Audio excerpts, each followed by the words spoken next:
ต่างนั้นมันคงเห็นเธอเป็นกำเปียกปอนหมู่ใบไม้โบกมือทักทายสายลมเพื่อนเก่าดังคืนวัน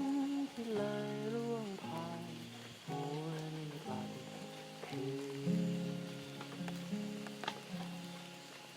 เมื่อยามร้อนเดือนเมษาอ่อนล้าโรยแรงดวงอาทิตย์ยังส่องแสงลอดไปในความทรงจำหมู่ใบไม้ร่วงโรยปลิวไปตามสายลมนกตัวคุ้นที่เคยชื่นชมหายไปกลับคืน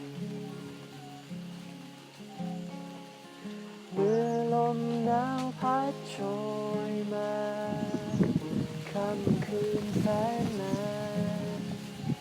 ฟังบทเพลงของดวงจันทร์กล่อมควันในยามนิทรามีเรื่องราวของวันก่อนซ่อนอยู่ในแสงดาวยังคงคิดถึงเธอเปลี่ยนไปเพียงฤดูกาล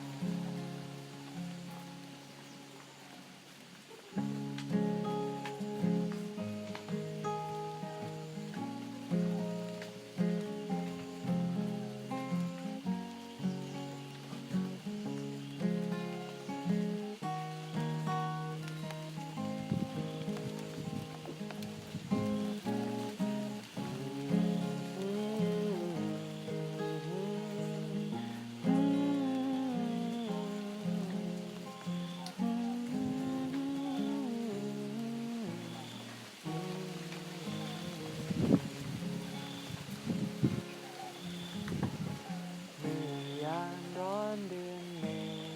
ษาอ่อนล้าโรยแรง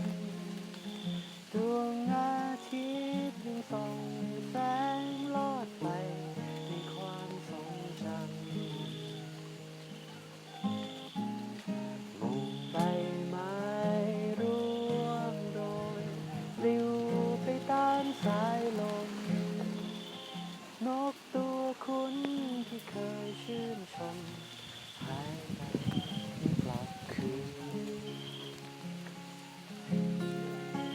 เมื่อลมหนาวพัดโชยมาค่ำคืนแสนนานฟังบทเพลงของดวงจันทร์ลำควันในยามนิทรามีเรื่องราวของวันก่อนซ่อนอยู่ในแสงดาว